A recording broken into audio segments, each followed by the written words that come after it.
రాష్ట్రం ఏర్పడ్డదంటే ఆనాటి అంబేద్కర్ గారి ముందు చూపుతో ఏర్పడ్డది. ఆ రోజు రాజ్యాంగం రాసేటప్పుడు ఆ కాన్స్టిట్యూషన్ ఎక్స్పర్ట్స్ ఎవరైతే ఉన్నారో వారు ఆ రాజ్యాంగం రాసేటప్పుడు ఏమన్నారంటే అందరూ ఒప్పుకోవాలి, శాసనసభలో మెజారిటీ వర్గం ఒప్పుకుంటేనే ఆ రాష్ట్ర విభజన జరగాలి అని రాజ్యాంగం రాసేటువంటి నిపుణులందరూ ఒక అభిప్రాయానికి వచ్చారు.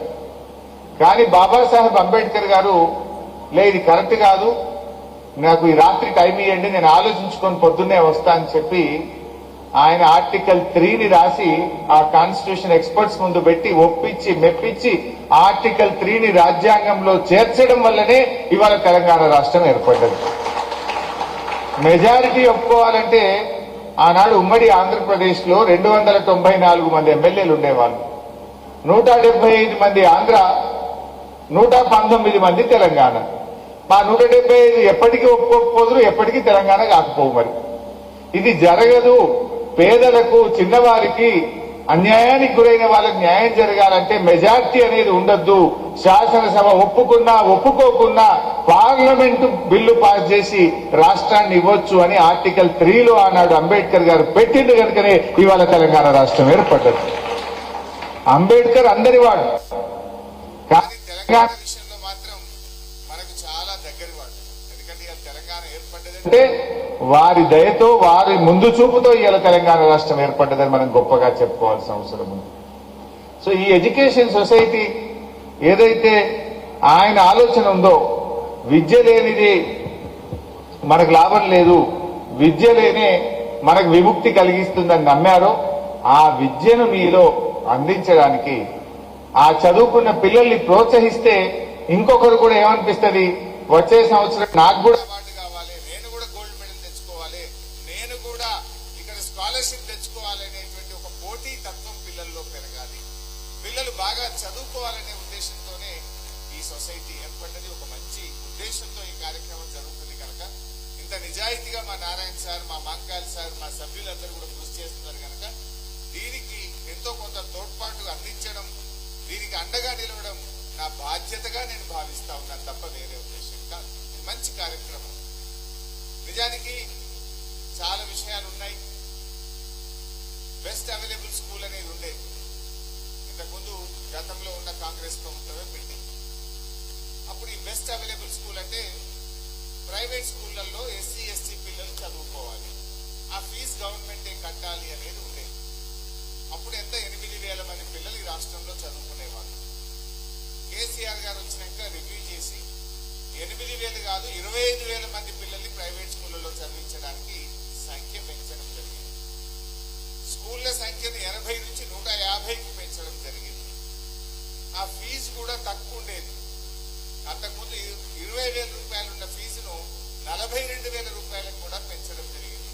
10 ఏళ్ల పాటు ప్రతి సంవత్సరం 160 కోట్ల రూపాయలు బెస్ట్ అవైలబుల్ స్కూల్స్ లో ఎస్సీ ఎస్టీ పిల్లలు చదువుకోవడానికి డబ్బులు విడుదల చేశారు. ఇప్పుడు సంవత్సరంన్నర ఇది కొత్తగా వచ్చిన కాంగ్రెస్ ప్రభుత్వం ఈ బెస్ట్ అవైలబుల్ స్కూల్లో చదివే పిల్లలకు ₹1 కూడా ఈ రోజు వరకు రిలీజ్ చేయలేదు. పోయిన అకాడమిక్ ఇయర్ 80 లక్షలు సగం, ఈ విద్యా సంవత్సరానికి టోటల్ ₹1 రాలే, 160 కోట్లు. అది 80 కోట్లు, ఇది 160 కోట్లు. 240 కోట్లు విడుదల చేయకపోవడం వల్ల 25,000 మంది ఎస్సీ ఎస్టీ విద్యార్థులు ఇలా విద్యకు దూరం అయ్యేటువంటి పరిస్థితి ఏర్పడ్డది. ఇది ప్రభుత్వాలు మారచ్చు. ఇది గతంలో కాంగ్రెస్ గవర్నమెంట్ పెట్టింది, టీఆర్ఎస్ వచ్చినాక దాన్ని మార్చకపోగా విద్యార్థుల సంఖ్య పెంచింది, స్కూళ్ల సంఖ్య పెంచింది, ఫీజు పెంచింది, కొనసాగించింది. మరి మీరు వచ్చి సంవత్సరంన్నర అయితే ₹1 ఇవ్వకుండా 25,000 మంది పిల్లల్ని చేస్తే ఎంతవరకు కరెక్టో ఇలా ప్రభుత్వం ఆలోచించాల్సిన అవసరం ఉంది. నేను ఇప్పటికి 2 ఓపెన్ లెటర్స్ రాశాను ముఖ్యమంత్రికి. 6 నెలల కింద రాశాను, మొన్న 15 రోజుల కింద కూడా